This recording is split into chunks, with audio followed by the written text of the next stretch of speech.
Hello friends, welcome to Shikshan classes YouTube channel. I hope you all are well. आज हम बात करेंगे eastern railway Kolkata द्वारा जारी जीटीसी नोटिफिकेशन 2024 जो कि goods train manager department traffic से रिलेटेड है। इसमें हम बात करेंगे नोटिफिकेशन डिटेल्स में schedule of GTC, vacancies, medical standard, educational qualification, stage of exam, age limit, reservation, selection process and how to apply online application etcetera के बारे में। साथ ही साथ कंप्लीट ऑनलाइन एप्लीकेशन फिलअप करके दिखाया जाएगा स्टेप बाय स्टेप, जो कि ईस्टर्न रेलवे के जो भी एलिजिबल स्टाफ है फॉर्म फिलअप करने में मदद मिलेगी। तो चलिए सबसे पहले बात करते हैं ईस्टर्न रेलवे कोलकाता द्वारा जारी जीडीसी 2024 से रिलेटेड अमेंडेड शेड्यूल नोटिस के बारे में। जो कि पहले ओपनिंग ऑनलाइन एप्लीकेशन का डेट 27 मई 2024 दिया गया था और क्लोजिंग डेट ऑनलाइन एप्लीकेशन 25 जून 2024 था। लेकिन अब रिवाइज नोटिस में ऑनलाइन एप्लीकेशन स्टार्ट डेट 22 मई 2024 है, जो कि लिंक एक्टिवेट है और वहां से आप फॉर्म फिलअप कर सकते हैं। और क्लोजिंग डेट ऑनलाइन एप्लीकेशन जो है 21 जून 2024 कर दिया गया है। सो बात करते हैं सबसे पहले अमेंडेड शेड्यूल के बारे में और उसके बाद बात करेंगे notification details then form fill up के बारे में। तो रिवाइज टाइमलाइन शेड्यूल ये है जो कि 20 मई 2024 को जारी किया गया था।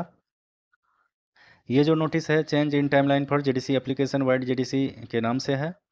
इंपॉर्टेंट नोटिस में नीचे पहले का टाइमलाइन दिया गया है, जो कि पहला है date of publication of notification on website 6 मई 2024, यानी जीडीसी नोटिफिकेशन का जो पब्लिकेशन किया गया था वो 6 मई 2024 को किया गया था। उसके बाद opening date and time of online application 27 मई 2024 और closing date and time of online application जो है 25 जून 2024 था। यानी कि पहले जो आपको फॉर्म भरने का समय दिया गया था 27 मई 2024 से 25 जून 2024 तक था। उसके बाद फोर्थ नंबर पॉइंट की बात करें तो last date for submission of the print out of field of application form to controlling officer जो है 5 अगस्त 2024 है। यानी कि कंट्रोलिंग ऑफिसर को भरे हुए प्रिंट आउट जमा करने का लास्ट डेट 5 अगस्त 2024 था। फिर 5 नंबर पॉइंट में है last date for submission of the print out of field of application form to personal branch duly forwarded by controlling officer 16 अगस्त 2024 है। यानी कंट्रोलिंग ऑफिसर द्वारा भरे हुए एप्लीकेशन फॉर्म का प्रिंट आउट जो कि कंट्रोलिंग ऑफिसर के द्वारा फॉरवर्डेड होगा पर्सनल ब्रांच में जमा करने का लास्ट डेट 16 अगस्त 2024 था। एंड 6 नंबर पॉइंट है last date for personal branch to forward the list of eligible applicants to RRC office along with data sheet जो था वो 6 सितंबर 2024 था। यानी कि पर्सनल ब्रांच द्वारा डेटा सीट के साथ forwarded list of eligible applicants की आरआरसी ऑफिस में जमा करने का लास्ट डेट 6 सितंबर 2024 था। अब इसके नीचे जो दिया गया है टाइमलाइन में सुधार कर नया शेड्यूल जारी किया गया है। जो है पहला तो वही रहेगा date of publication of notification on website 6 मई 2024। एंड आपको सेकंड नंबर में दिया है opening date and time of online application 22 मई 2024 and closing date and time of online applications 21 जून 2024। यानी कि अब जो आपको फॉर्म भरने का समय दिया गया है वो 22 मई 2024 से लेकर के 21 जून 2024 तक है। यानी कि आप इन्हीं डेट के बीच फॉर्म फिलअप कर सकते हैं। And next fourth number point में है final data of applications to be send to units by RRC जो 24 जून 2024, यानी आरआरसी द्वारा आवेदनों का फाइनल डाटा यूनिट्स को भेजा जाएगा वो 24 जून 2024 को। एंड 5 नंबर पॉइंट है publication of eligibility list on respective website of units for जुलाई 2024, यानी एलिजिबिलिटी लिस्ट का पब्लिकेशन संबंधित वेबसाइट पर होगा 4 जुलाई 2024। एंड सिक्स नंबर पॉइंट है candidate to check eligibility and submit representation if any जो है 6 जुलाई 2024 है। यानी कैंडिडेट अपने एलिजिबिलिटी को चेक करे और यदि कोई रिप्रेजेंटेशन हो तो सबमिट करे, वो 6/7/2024 को होगा। एंड 7 नंबर पॉइंट है units to check and dispose of all representation and publish final eligibility list on website and send copy to RRC 12 जुलाई 2024।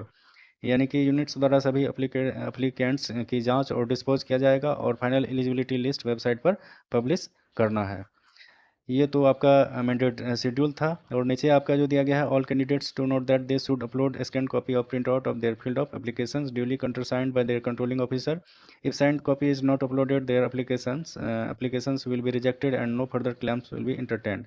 यानी कि जो भी कैंडिडेट्स है जो फॉर्म फिलअप कर रहे हैं लास्ट में आपका जो एप्लीकेशन का प्रिंट आउट होगा वो काउंटर साइंड होना चाहिए आपके कंट्रोलिंग ऑफिसर के द्वारा, और उसको जो है आप अपलोड करके एप्लीकेशन को कंप्लीट करना है। अगर आप नहीं करते हैं तो आपका एप्लीकेशन रिजेक्ट कर दिया जाएगा और उसके बाद आपको इस एप्लीकेशन पे कोई विचार नहीं किया जाएगा। ये तो आपका जो था रिवाइज नोटिस था। अब हम बात करेंगे नोटिफिकेशन डिटेल्स के बारे में। ये जो नोटिफिकेशन है notification for GDC general departmental competitive examination for the post of goods train manager traffic department in level 5 of 7 CPC के नाम से है। और ये जो नोटिफिकेशन है only for eligible regular railway employees of Eastern Railway, Metro Railway and Chittaranjan Locomotive Work CLW के कर्मचारियों के लिए है। तो जो भी एलिजिबल रेगुलर रेलवे एम्प्लॉयज़ है वो ईस्टर्न रेलवे के हैं, चाहे मेट्रो रेलवे के हैं और चितरंजन लोकोमोटिव वर्क्स के हैं, वो इस पोस्ट के लिए एलिजिबल है और वो इस पोस्ट के लिए अप्लाई कर सकते हैं। उसके बाद नीचे दिया गया है online applications are invited from eligible regular railway employees for general departmental competitive examination GDC for the post of goods train manager traffic department in level 5 of 7 CPC। यानी ये जो GDC के लिए ऑनलाइन अप्लीकेशन इनवाइटेड किया गया है जो कि पोस्ट है गुड्स ट्रेन मैनेजर के लिए, वो है एलिजिबल रेगुलर रेलवे एम्प्लॉयज़ के लिए। उसके बाद नीचे दिया गया है serving railway employees who are regular and are working in the lower grade or in the same grade as the notified post can apply even though they may be availing higher level grade pay under ACP or MACP scheme। तो जो भी serving railway employees है जो regular है और जो lower grade या same grade pay में काम करते हैं वो इस पोस्ट के लिए अप्लाई कर सकते हैं, या वे कर्मचारी जो हायर लेवल या ग्रेड पे अंडर ACP यानी एश्योर्ड करियर प्रोग्रेशन और MACP यानी modified assure career progression scheme के तहत आते हैं, वो भी इस पोस्ट के लिए अप्लाई कर सकते हैं। उसके लिए है कि however this is subject to the condition that they are eligible as per the eligibility criteria given in this notification. और इस नोटिफिकेशन के तहत जो भी एलिजिबिलिटी क्राइटेरिया है अगर वो फुलफिल कर पा रहे हैं, अगर वो एलिजिबल है तो इस पोस्ट के लिए वो अप्लाई कर सकते हैं। उसके बाद दिया गया है employees of Metro Railway and Chittaranjan Locomotive Work CLW are also eligible to apply for the GDC of Eastern Railway. यानी कि मेट्रो रेलवे के जो भी कर्मचारी है और चितरंजन लोकोमोटिव वर्क्स के जो कर्मचारी है GDC ऑफ ईस्टर्न रेलवे के लिए एलिजिबल माना गया है और वो अप्लाई कर सकते हैं। तो किसके तहत कर सकते हैं, तो railway board establishment circular number इतना के तहत। एंड दिया गया है however the posting of finally selected candidates will be within the jurisdiction of Eastern Railway as per administrative requirements. यानी कि अगर इन कर्मचारियों का सिलेक्शन हो जाता है तो इनका जो जुरिस्डिक्शन होगा वो ईस्टर्न रेलवे के अंतर्गत होगा। उसके बाद दिया गया है ये जो पोस्ट है सेफ्टी कैटेगरी का पोस्ट है और इसके लिए जो मेडिकल स्टैंडर्ड है अगर वो फुलफिल कर पा रहे हैं तो ही इसके लिए एलिजिबल माना जाएगा। उसके बाद GDC का शेड्यूल दिया गया है। तो GDC का शेड्यूल जैसा कि पहले चर्चा कर चुके हैं उस पर, क्योंकि ये पुराना वाला शेड्यूल है, नया वाला शेड्यूल में जो है ऑनलाइन ओपनिंग डेट जो है चेंज है और उसका क्लोजिंग डेट भी चेंज है। यानी कि आपको जो एप्लीकेशन फिलअप करने का समय दिया गया है वो 22 मई 2024 से 21 जून 2024 दिया गया है। तो चलिए आगे बढ़ते हैं। आगे जो है हम बात करेंगे कम्युनिटी वाइज वैकेंसीज डिटेल्स के बारे में। तो ये जो पोस्ट है गुड्स ट्रेन मैनेजर का पोस्ट है जिसका कैटेगरी नंबर 1 है और ये जो है लेवल 5 के अंतर्गत आते हैं और इसका ग्रेड पे 2800 होता है। अगर टोटल वैकेंसीज़ की बात करें गुड्स ट्रेन मैनेजर की तो टोटल 108 वैकेंसीज़ है। अगर अलग अलग बात करें तो UR के लिए 50 है, SC के लिए 18 वैकेंसीज़ है, SC के लिए 18 वैकेंसीज़ है, ST के लिए 13 वैकेंसीज़ है और OBC के लिए 27 वैकेंसीज़ है। यानी कि आपको टोटल 108 वैकेंसीज़ दिया गया है। और गुड्स ट्रेन मैनेजर का जो मेडिकल स्टैंडर्ड होता है वो A2 होता है, यानी विदाउट ग्लास, यानी कि बिना चश्मा का होना चाहिए आपका आँख। उसके बाद स्टेज ऑफ एग्ज़ाम जो है single stage CBT followed by document verification and medical examination, यानी एक ही एग्ज़ाम होगा जो कि कंप्यूटर बेस्ड टेस्ट होगा। उसके बाद आपका डॉक्यूमेंट वेरिफिकेशन एंड देन आपका मेडिकल एग्जामिनेशन, फिर आपका फाइनल सिलेक्शन। उसके बाद थर्ड नंबर में है एजुकेशनल क्वालिफिकेशन। तो ये जो गुड्स ट्रेन मैनेजर के लिए मिनिमम एजुकेशनल क्वालिफिकेशन है वो graduation degree from a recognized university और इट्स इक्विवेलेंट है। यानी कि आपका जो मिनिमम एजुकेशनल क्वालिफिकेशन होगा वो कम से कम ग्रेजुएशन होना चाहिए। उसके बाद फिर नीचे आपको पॉइंट वाइज पॉइंट दिया है एजुकेशनल क्वालिफिकेशन से रिलेटेड।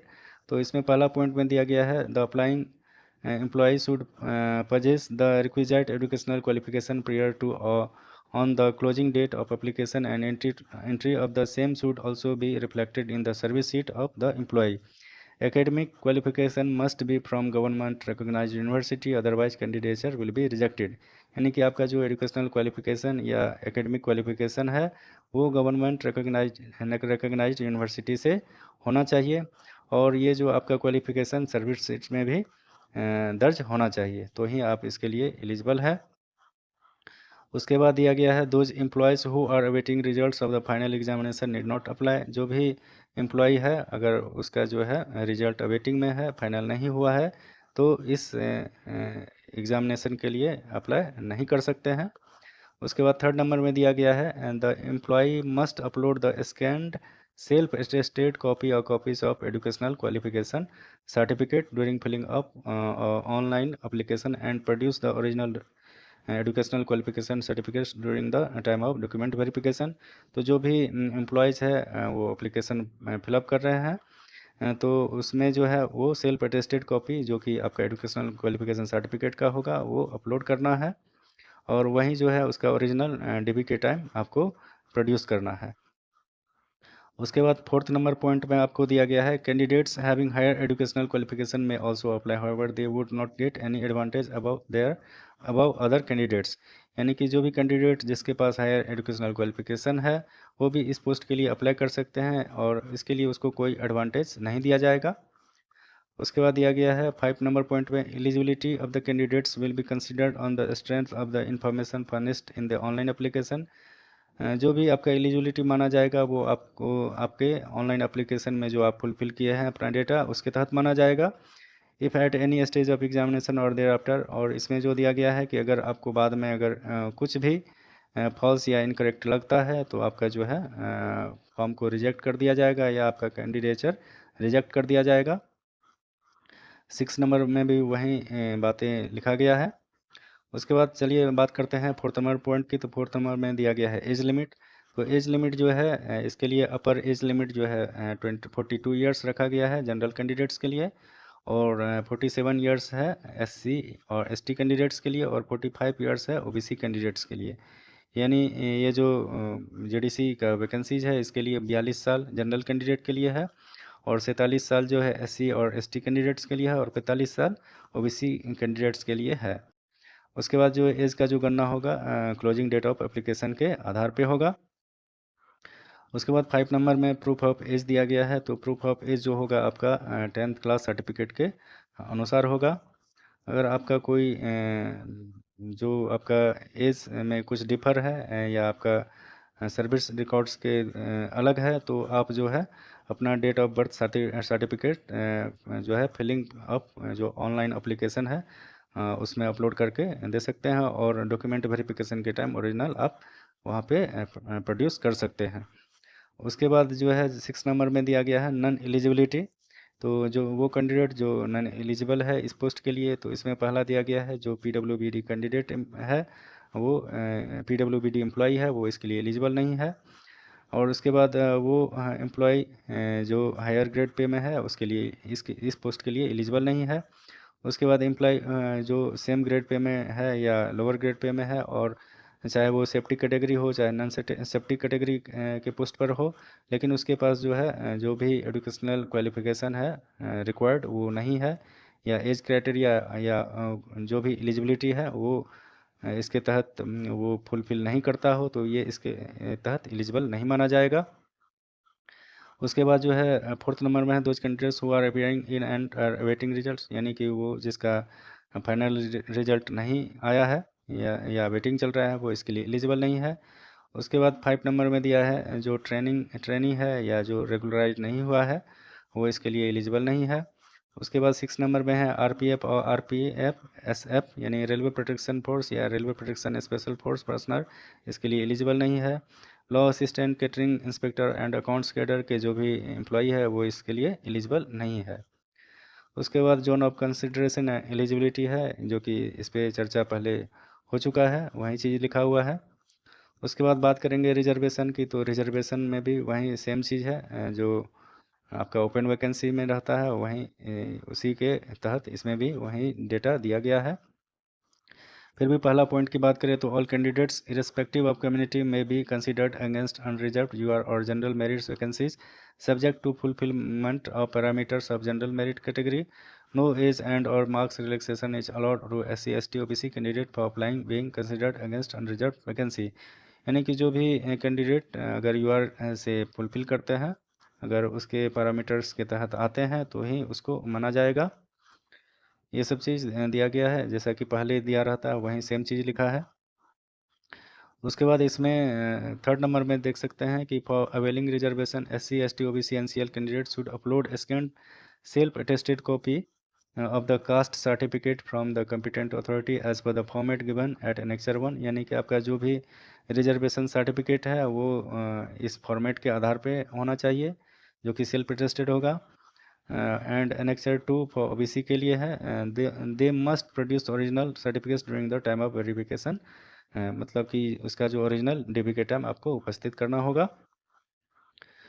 उसके बाद दिया गया है the OBC NCL candidate should ensure that they belongs to the central list of OBC issued by Government of India and that they are non creamy layer NCL category, यानी कि अपने आप को इंश्योर कर लीजिए कि वो NCL के तहत आते हैं। ये सब चीज़ इसमें दिया गया है। उसके बाद आगे बात करें तो सिलेक्शन प्रोसेस की बात करें तो सिलेक्शन प्रोसेस जो होगा वो कंप्यूटर बेस्ड टेस्ट के थ्रू होगा। उसके बाद आपका DB होगा, फिर मेडिकल होगा। उसके बाद आगे जो दिया गया है आपको क्वेश्चन पेपर, यानी कि इसके एग्ज़ाम पैटर्न को लेके, तो एग्ज़ाम पैटर्न की बात करें तो ये जो है the examination will be the level of RRB examination of notified post in terms of आर इतना में दिया गया है। और उसके बाद question paper will be 90 minutes during for 100 questions, यानी कि 100 क्वेश्चंस रहेंगे जो कि multiple choice objective and multiple choice type के क्वेश्चंस रहेंगे जो कि इंग्लिश और हिंदी में अवेलेबल रहेंगे। और उसके लिए आपको कितना समय दिया जाएगा, 90 मिनट समय दिया जाएगा।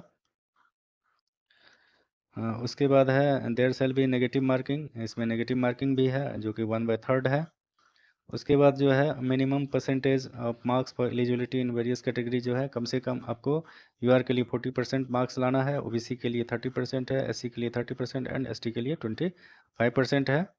ये जो है मिनिमम क्राइटेरिया है एलिजिबिलिटी जो परसेंटेज के रूप में है। उसके बाद बात करें आपका 14th नंबर पॉइंट की, तो document verification and medical examination would be conducted only for CBT qualified candidate as per prescribed ratio of 1:1 of notified vacancy in the order of merit in the respective categories, यानी कि ये जो अगर आप CBT में qualified हो जाते हैं तो डॉक्यूमेंट वेरिफिकेशन और मेडिकल एग्जामिनेशन के लिए जो भी कैंडिडेट को लिया जाएगा वो 1:1 रहेगा, यानी जितना पोस्ट उतना कैंडिडेट्स को सेलेक्ट किया जाएगा। और फिर दिया बायोमेट्रिक थंब आपका सही सही होना चाहिए। उसके बाद बात करें तो ये 16 नंबर पॉइंट में दिया गया है while appearing for the selection stage like CBT and DB etc. candidate must bring their railway identity card and 2 copies of expiry letter issued from respective unit where photograph and signature of candidate has been attested by the concern supervisor और controlling officer, यानी कि आप जब exam देने जाइएगा तो अपना railway का जो आइडेंटिटी कार्ड है उसको लेके जाइएगा और 2 कॉपी एक्सपायर लेटर जो कि आपके सुपरवाइज़र या कंट्रोलिंग ऑफिसर के द्वारा साइन होगा वो आपको यहाँ पे फ़ोटो और सिग्नेचर के साथ होना चाहिए, वो यहाँ पे ले जाना पड़ेगा। उसके बाद जो है आपको दिया गया है कॉल लेटर, तो कॉल लेटर जो जारी किया जाएगा आपको 1 या 2 सप्ताह पहले जारी किया जाएगा CBT या DB से DB के दौरान। और ये जो है आपको RRC या ER के वेबसाइट पे इन्फॉर्म कर दिया जाएगा, वहाँ से आप डाउनलोड कर सकते हैं। उसके बाद आपको दिया गया है कि आप जो है अपडेट के लिए लगातार RRC ER के वेबसाइट को विजिट करते रहें। उसके बाद दिया गया है कि आपका जो है कोई भी सुनवाई नहीं होगा एग्ज़ाम से रिलेटेड, अगर आप चाहते हैं कि डेट वेन्यू वगैरह चेंज हो तो इस पर कोई विचार नहीं किया जाएगा। ये सब चीज़ आपको दिया गया है। इसमें 25 नंबर पॉइंट की बात करें तो कैंडिडेट्स में note that RRC only recommends names of the impanel candidates and appointment is subject to their passing requisite or medical fitness test which is to be conducted by the railway administration। उसके बाद है details regarding training etcetera, ये सब चीज़ तो बात की बात है, पहले सिलेक्शन हो जाने दीजिए। उसके बाद 11 नंबर पॉइंट में है हाउ टू अप्लाई, कैसे अप्लाई कीजिएगा ये आगे बताया जाएगा स्टेप बाय स्टेप। उसके बाद डॉक्यूमेंट टू बी अपलोडेड, क्या क्या डॉक्यूमेंट अपलोड करना है, तो इसमें देख सकते हैं फोटोग्राफ है, तो फोटोग्राफ जो आपका होना चाहिए वो जेपीजी फॉर्मेट में 20 से 50 केबी के बीच होना चाहिए और आपका कलर फोटोग्राफ होना चाहिए। उसके बाद है आपका सिग्नेचर जैसा कि 20 से 50 केबी के बीच होना चाहिए। वो जेपीजी या जेपीजी फॉर्मेट में होना चाहिए, जो कि paper with black ink within a box of size इतना के तहत होना चाहिए, यानी कि ब्लैक लेटर में आपका सिग्नेचर होना चाहिए। उसके बाद other document to be uploaded. Other document की बात करें तो अदर डॉक्यूमेंट में आपका जो है वो सेल्फ अटेस्टेड कॉपी होगा, रेलवे आइडेंटिटी कार्ड। उसके बाद जो है आपका हाई स्कूल का होगा, फिर जो है आपका इंटर का होगा, ग्रेजुएशन का होगा। जो भी आपका डॉक्यूमेंट होगा वो पीडीएफ फॉर्मेट में होगा और वो जो है सेल्फ अटेस्टेड होगा। उसका साइज़ जो होगा आपको 100 to 300 केबी के बीच होगा। उसके बाद 13 नंबर में step 2 submit online application form कैसे किया जाएगा, ये भी आगे बताया जाएगा, रजिस्ट्रेशन से लेके आपका फाइनल सबमिशन तक। उसके बाद दिया गया है कि candidates should obtain at least four print outs of the properly filled up application form. One copy should be returned by the candidate and other copy are to be submitted as mentioned below. यानी कि आपको 4 print outs निकालना है। आप चाहे तो एक ही निकालिए और उसी को जो है अपलोड करिएगा।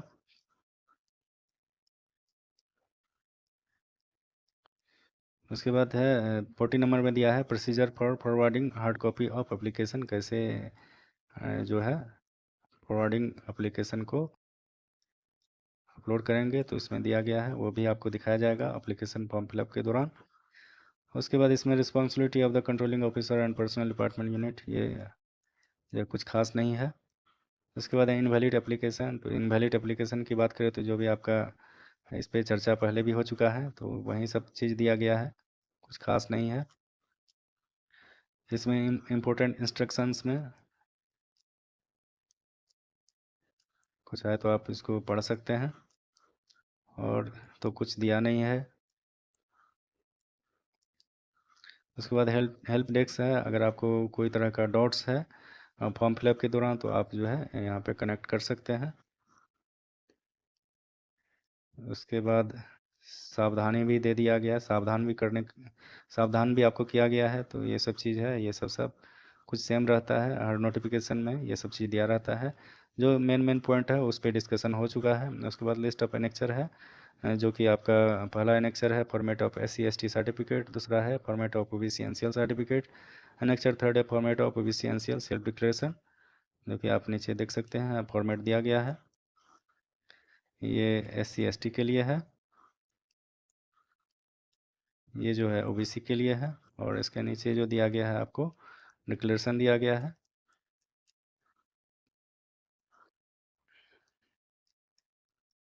तो इस नोटिफिकेशन में इतना ही है। अब आगे जो है आपको फॉर्म फिलअप करने का प्रोसीजर सबसे पहले बताया आपको जाएगा। गूगल के सर्च बॉक्स में तो चलिए फॉर्म फिलअप करते हैं। www.rrcer.org टाइप करना है और सर्च करना है। सर्च करने के बाद आपको रेलवे रिक्रूटमेंट सेल वाला मेन पेज ओपन हो जाएगा, उसके नोटिस बोर्ड वाले सेक्शन पे क्लिक करना है। क्लिक करने के बाद आपको नीचे link for online application for goods train manager with notification का दिया गया है, उस पर क्लिक करना है। क्लिक करने के बाद online application for goods train manager का लिंक दिया गया है यहाँ पे फॉर्म भरने के लिए, तो इस पर क्लिक करना है। क्लिक करने के बाद इंस्ट्रक्शन फॉर रजिस्ट्रेशन वाला पेज ओपन हो जाएगा। आप चाहे तो रजिस्ट्रेशन करने से पहले ये इंस्ट्रक्शन को पढ़ लें, नहीं तो आप लाइनों पे क्लिक करके आगे बढ़ सकते हैं। आपका जो फॉर्म फिलअप होगा 5 स्टेप में होगा। तो पहला स्टेप बेसिक डिटेल्स, दूसरा एडुकेशन, तीसरा जो होगा आपको photo, sign, left thumb impression और रिलेवेंट डॉक्यूमेंट्स होगा। चौथा जो होगा प्रिंट एप्लीकेशन फॉर्म से होगा। पांचवा जो होगा कंट्रोलिंग ऑफिसर के द्वारा जो फॉरवर्डेड एप्लीकेशन होगा उसके अपलोड से होगा। तो चलिए सबसे पहले हम लोग रजिस्ट्रेशन करेंगे। तो रजिस्ट्रेशन करने के लिए आपको नीचे अप्लाई नाउ पे क्लिक करना है।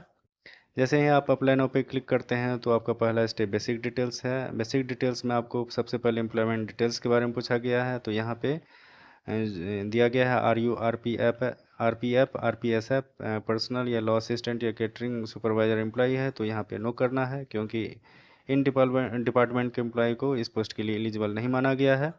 दूसरा दिया गया है are you currently working with Eastern Railway, Metro Railway और CLW, तो यहाँ पे यस करना है, क्योंकि ये जो वैकेंसी है इन एम्प्लॉय के लिए ही है। जैसे ही आप यस पे क्लिक करते हैं तो आपका जो है एम्प्लॉयमेंट डिटेल्स पूछा जाएगा। तो यहाँ पे आपको सही सही फिलअप करना है। सबसे पहले आपको प्रेजेंट डेजिग्नेशन के बारे में पूछा गया है, तो यहाँ पे अपना डेजिग्नेशन लिखे। उसके बाद कंट्रोलिंग ऑफिसर जो भी आपका है वो यहाँ पे मेंशन करें।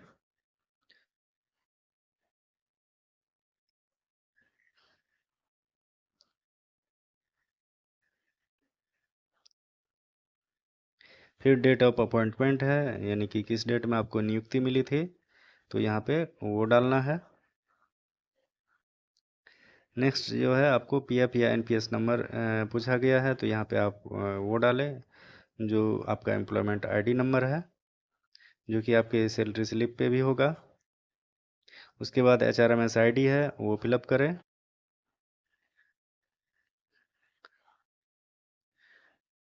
फिर यूनिट नाम है, आप जहाँ पे काम करते हैं उस जगह का नाम लिखिए, आप कहाँ पे काम करते हैं।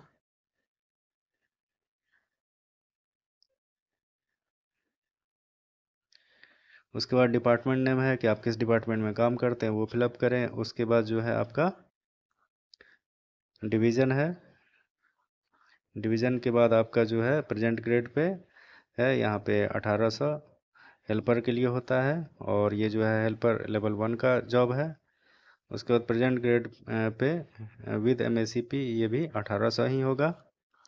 उसके बाद कैटेगरी ऑफ पोस्ट, ये जो पोस्ट है किस कैटेगरी का है, तो यहाँ पे सेफ्टी है तो सेफ्टी कर दिए।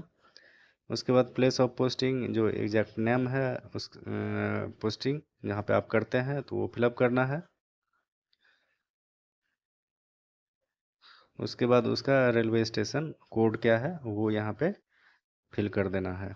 उसके बाद फिर पर्सनल इन्फॉर्मेशन के बारे में, तो पर्सनल इन्फॉर्मेशन में आपका जो भी है वो यहाँ पे फिलअप करें, जैसे कि candidate name, father's name, mother's name और बाकी डिटेल्स वो सही सही फिलअप करें।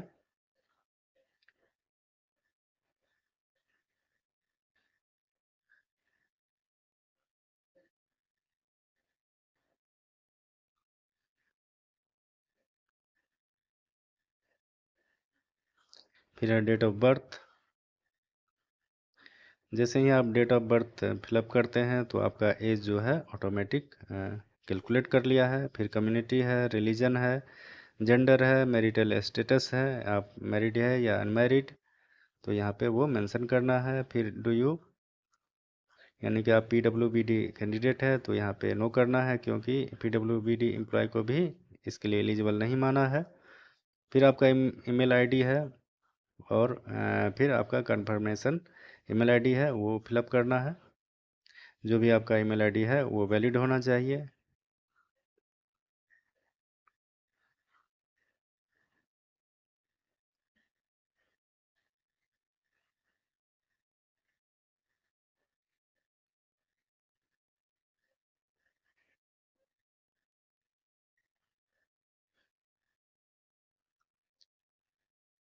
फिर मोबाइल नंबर है।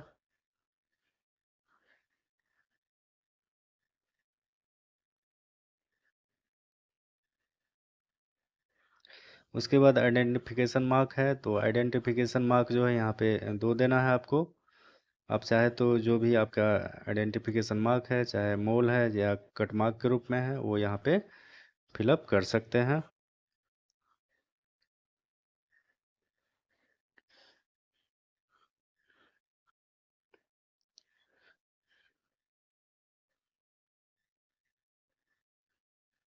फिर आधार नंबर है, आधार नंबर फिलअप करना मैंडेटरी है, तो यहाँ पे आप आधार नंबर अपना ज़रूर फिलअप करें। उसके बाद एड्रेस फॉर कम्युनिकेशन है, जो कि कैपिटल लेटर्स में लिखना है, तो यहाँ पे कैपिटल ऑटोमेटिक ले लेता है। तो यहाँ पे आपका जो भी कम्युनिकेशन एड्रेस है वो यहाँ पे फिलअप करें, चाहे तो आप परमानेंट एड्रेस के रूप में भी यहाँ पे फिलअप कर सकते हैं, नहीं तो जहाँ पे काम करते हैं वो यहाँ पे फिलअप कर सकते हैं उस एड्रेस को।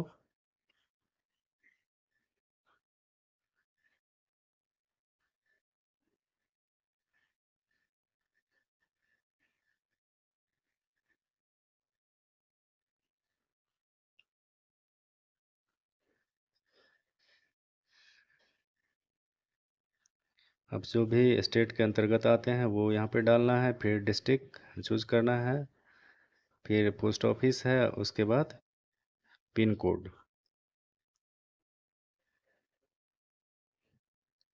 उसके बाद नियरेस्ट रेलवे स्टेशन है, आपका जो है सबसे नज़दीकी रेलवे स्टेशन कौन है वो उसका नाम मेंशन करना है और उसका जो स्टेशन कोड है वो डालना है। फिर उसके बाद है परमानेंट एड्रेस। अगर आपका परमानेंट एड्रेस ऊपर की तरह है तो यहाँ पे चेक बॉक्स पे क्लिक करके आप परमानेंट एड्रेस के रूप में फिलअप कर सकते हैं, जो कि ऑटोमेटिक ले लेगा। तो मेरा सेम है तो यहाँ पे चेक बॉक्स पे क्लिक करके सेम कर दिया है। उसके बाद प्लेस ऑफ फिलिंग फॉर्म कहाँ से भर रहे हैं तो वो डालना है। उसके बाद सिक्योरिटी की है, उसके बाद कंटिन्यू पे क्लिक करना है। जैसे ही कंटिन्यू पे क्लिक करते हैं तो आपको कंफर्मेशन के लिए पूछा जाएगा कि आपका जो डिटेल्स है वो सही है। तो मेरा सही है तो मैं ओके पे क्लिक कर देता हूँ। ओके पे क्लिक करने के बाद जो है कंफर्मेशन इन्फॉर्मेशन वाला पेज ओपन हो गया है कि जो भी मैं डिटेल्स यहाँ पे फिलअप किया हूँ वो सही है। अगर कुछ इसमें मिस्टेक्स है तो जो है नीचे जो है आपको दिया गया है चेक बॉक्स एडिट वाला, तो उस पर क्लिक करके आप एडिट डेटा कर सकते हैं, नहीं तो ऊपर वाले चेक बॉक्स पे क्लिक करके सबमिट वाले बटन पे क्लिक कर दें।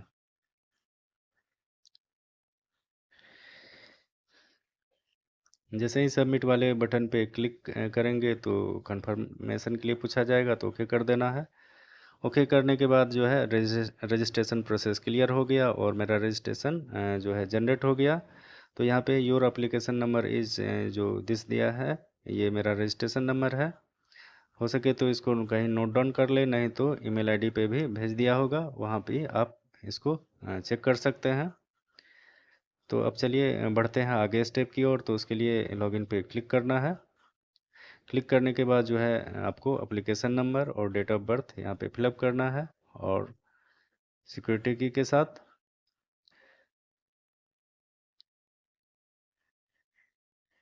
फिर लॉगिन पे क्लिक करेंगे तो जो है नेक्स्ट स्टेप वाला पेज ओपन हो जाएगा, जिसमें कि मेरा होगा एडुकेशन से रिलेटेड होगा, जिसमें कि एडुकेशन डिटेल्स फिलअप करना है। तो यहाँ पे फिल एडुकेशन डिटेल्स पे क्लिक करेंगे। जैसे ही क्लिक करते हैं तो यहाँ पे पहला पर्सनल इन्फॉर्मेशन दिया गया है, दूसरा नीचे फिर इसेंशियल क्वालिफिकेशन दिया गया है। तो यहाँ पे आर यू अ ग्रेजुएट, तो यहाँ पे यस करना है क्योंकि इस पोस्ट के लिए मिनिमम क्वालिफिकेशन ग्रेजुएट है, तो यहाँ पे यस कर देना है। उसके बाद फिर जो है आपका जो भी इसेंशियल डॉक्यूमेंट क्वालिफिकेशन है वो यहाँ पे बारी बारी से फिलअप करना है, जैसे 10th इंटर डिप्लोमा ग्रेजुएशन जो भी आपके पास है इसेंशियल क्वालिफिकेशन वो यहाँ पे बारी बारी से फिलअप करना है। सबसे पहले आप 10th करेंगे, उसके बाद इंटर, फिर डिप्लोमा है तो डिप्लोमा या आईटीआई है तो आईटीआई, उसके बाद ग्रेजुएशन। यहाँ पे जो भी डिटेल्स होगा वो आपके इसेंशियल क्वालिफिकेशन के अनुसार होगा।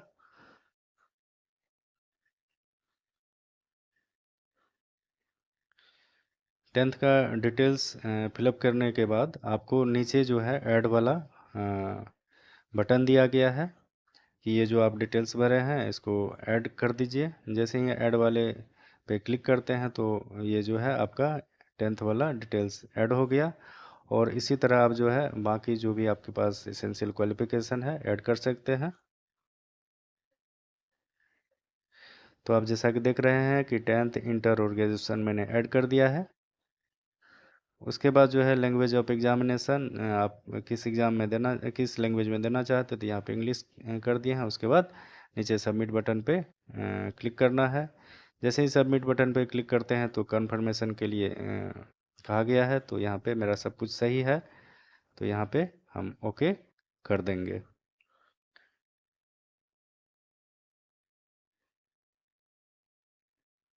जैसे ही ओके करते हैं तो आपका जो है नेक्स्ट स्टेप आ जाएगा। तो नेक्स्ट स्टेप जो है मेरा वो photo sign left thumb impression और रेलिवेंट डॉक्यूमेंट से रिलेटेड होगा। तो यहाँ पे आप देख सकते हैं ऊपर में इंस्ट्रक्शन दिया है कि आपका जो है फ़ोटो किस तरह का होना चाहिए, किस साइज़ में होना चाहिए, और आपका साइन और लेफ्ट थंब इम्प्रेशन के बारे में भी दिया है। और आपका जो डॉक्यूमेंट होगा वो पीडीएफ फॉर्म में सेल्फ टेस्टेड होगा और वो जो होगा 100 से 300 केबी के बीच होगा। तो फॉर्म भरने से पहले इन सारे डॉक्यूमेंट्स का जो फॉर्मेट है वो आप तैयार करके जो मोबाइल में है या कहीं लैपटॉप है तो वहाँ पे आप सेव कर लें, जिससे फॉर्म भरने में आसानी होगा। उसके बाद आपको जो है photo, sign, left thumb impression upload करना है, और फिर 10th का सर्टिफिकेट, फिर 12th का मार्कशीट, फिर 12th का सर्टिफिकेट, फिर जो है रिजर्वेशन का, फिर डिग्री का, फिर आइडेंटिटी कार्ड का यहाँ पे डॉक्यूमेंट अपलोड करना है। तो देखिए मैंने जो है सारा डॉक्यूमेंट्स अपलोड कर दिए हैं, जैसा कि आप देख सकते हैं। तो उसके बाद मैं अपलोड वाले बटन पे क्लिक करूँगा। जैसे ही क्लिक करता हूँ तो कंफर्मेशन के लिए पूछा जाएगा, तो मेरा सब सही है तो ओके पे क्लिक कर देते हैं।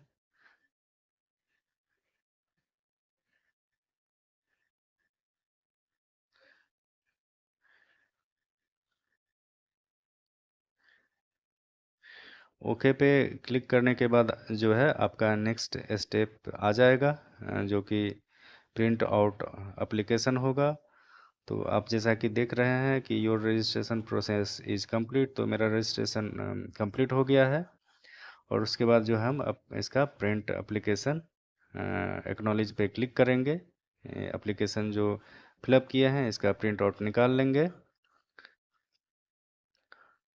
और जैसा कि आप देख सकते हैं प्रिंट एप्लीकेशन के नीचे आपको दिया गया है डिक्लेरेशन बाय द कैंडिडेट्स, जो भी डिक्लेरेशन है लिखा हुआ उसके नीचे आपके राइट साइड में सिग्नेचर ऑफ द कैंडिडेट है, वहाँ पे साइन कर देना है। और उसके नीचे आपको controlling officer signature and seal है, वहाँ पे अपने कंट्रोलिंग ऑफिसर के द्वारा साइन और मुहर जो लगवा करके इस एप्लीकेशन को फॉर्म को फिर से अपलोड करना है। तो जैसे मैंने अपना एप्लीकेशन फॉर्म को कंट्रोलिंग ऑफिसर के द्वारा फिलअप ये साइन करवा लिया और मुहर मरवा लिया है, तो यहाँ पे हम जो है इसको अपलोड कर देते हैं। तो अपलोड करने के लिए यहाँ पे आपको दिया गया है कि आपका जो ये डॉक्यूमेंट है एप्लीकेशन प्रिंट आउट एप्लीकेशन, ये 100 KB से 600 KB के बीच होना चाहिए। तो यहाँ पे आप उसको अपलोड कर लें, तो मैं यहाँ पे अपलोड कर देता हूँ और अपलोड वाले बटन पे क्लिक करेंगे।